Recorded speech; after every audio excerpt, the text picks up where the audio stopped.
Andrew from Wild Strong here. This is an excerpt from workout number 36 where we go back to the basics and look at kettlebell swings. In this session, we specifically look at how to correct hyperextension at the top of the kettlebell swing.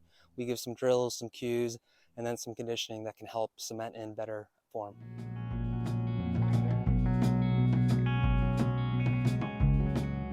We're going to be focusing on the kettlebell swing.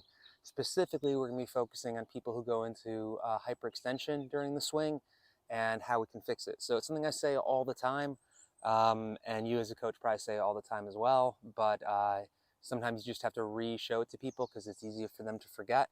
So a lot of times when people get really into swinging, they're so focused on the hip power, they go into lumbar hyperextension. You see their shoulders get way behind their hips here, and they end up in a position like this, which puts a lot of pressure on the lower back, and also just kind of exaggerates the movement. It's not what we really want. Actually, a lot of benefit from the swing comes from at the top, having nice tight abs.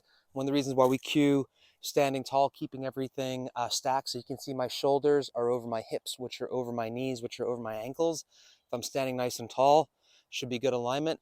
If you're hanging out like this, you're actually not using your abs at all. You're doing what's called hanging off the meat, where you're just putting all the pressure on your vertebral discs and you're not using any sort of active tension to hold that position.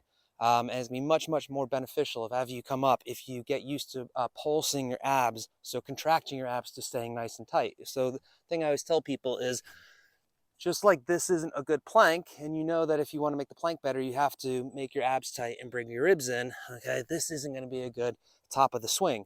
So there's lots of drills we can use today. I usually try to have people plank before I have them do swings, but I find that it doesn't always make sense for them, so there's some other drills that we can do.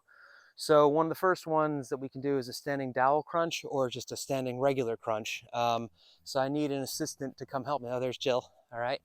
So I want you to imagine that there's somebody swinging and they keep on going to this hyperextension.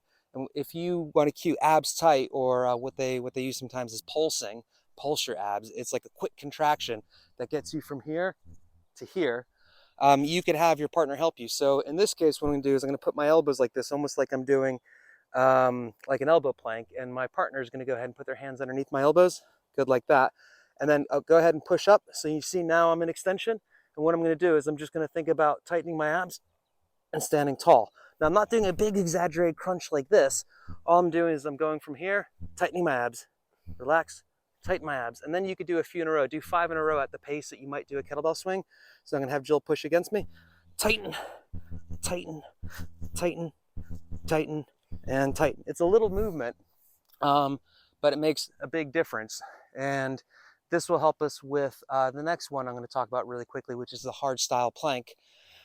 So again, a lot of times when people do their planks, they just kind of hang out here, or they sort of hang out here, and it's quite a lazy movement. If I do this, I could probably, I don't know, I'm sure I could do it for about 2 or 3 minutes, because it's quite a passive movement. You're not really doing much, but you can do an active plank or a hard style plank, which is exactly what we were just doing before, where you bring your elbows down. So imagine someone's trying to push your elbows up just like they were, and you actively try to contract down. So for this one, you can see this is me loose, and that's me contracting. This is me loose, that's me contracting. Loose, contracting. If you do that really hard contraction, you're only going to be able to hold it for about 5 or 6 seconds before you give out anyway. The next thing we're going to talk about are the PVC tall swings, or really the dowel tall swings, using a dowel or some sort of tactile cue to stop people from over swinging through their hips and going into that hyperextension. So there's a few ways you can do it. I'll have Jill help me again. So you can actually just have your partner put your hand behind the head. Sometimes people feel bad because you end up hitting the person in the head over and over and over again. So if you'd like a little bit of laundering, you can get a dowel and put the dowel behind your back. So when Jill's standing nice and tall, it's going to look like that. But if Jill starts over swinging with her hips, she's going to hit her head on the dowel. So all Jill needs to do is, I'm going to do some swings. Now, keep in mind, I'll be swinging behind me, so you don't want the dowel to get hit. So you want to hold the dowel high enough, all right? So that if I'm standing tall, yeah, it's not going to get in the way of the kettlebell, okay? And then, yep, that'll do. All right, so from there, just be mindful. I'm going to do a few swings. It might take a few swings to get the positioning right, but then once you get into the rhythm of it, it makes a lot more sense. So I'm going to go ahead and start swinging, okay? These are with tight abs at the top. Okay, but now I'm starting to get lazy. I'm starting to hyperextend. Oh,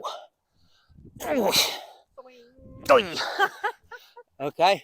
So it's a pretty good immediate cue, because if people start hyperextending, they might whack their head a little bit. So it'll get them to really start thinking about being tall with tight abs. The last one, this is really more what we're going to talk about next week, but it's a nice cue because for the peer coaching today, I want people to work up to a new PR on the swings. So the goal for the peer coaching after you've done all the drills is to pick up a heavier kettlebell than you've normally done swings with. So if you normally swing with an 8, try with a 12. If you normally do a 12, do with a 16, and just try 10 swings. But sometimes people have issues with confidence on the heavier kettlebell, especially the sense of the heavier kettlebell pulling them down into that swinging hinge pattern. So one of the ways that you can build a little bit of confidence is with some partner kettlebell spikes. It's exactly what it sounds like if you think of like a volleyball spike. You're going to swing, and then at the top of the arc, the partner, okay, what they're going to do is not too heavily, but pretty sternly, they're going to push, sort of whack the kettlebell back down, so there's more momentum on the way down. And what that's going to do is it's going to teach you to absorb a little bit more power, a little bit more force with your hamstrings, so it'll simulate using a heavier kettlebell without the fear of using a heavier kettlebell. So same thing, you want to get in the rhythm of this one. I'm going to do a few swings, and then once Jill and I have kind of established a rhythm, she'll probably want to stand off to the side rather than right in front of me. So I'm going to start swinging here. So I'd probably, okay, just checking. Okay, and then what she's going to do is she's just going to, quite forcefully whack it down to the apex, and that's just going to force me to absorb a little bit more energy and also create more energy on the way. So we'll get a few to establish. All right, ready when you are. Yeah, even more. Good. And that's, I'm really feeling it in my hamstrings. It's just a little bit, but it just means that it comes down a little bit harder. Okay. So if you can do a few swings at a lighter weight with that, you know that you can handle the next kettlebell up, because all that receiving energy on the way down is going to be similar to a heavier kettlebell. So if you're comfortable doing 10 swings, spike swings with a 12, you can definitely do 10 non-spike swings with a 16. So for the peer coaching, get all your different drills in. You want to do your standing crunches, practice your hard style planks with the pulsing. You want to do the dowel tall swings with the tactile cue, partner kettlebell spikes, working up to a new PR, and then after that, you should be ready for the conditioning.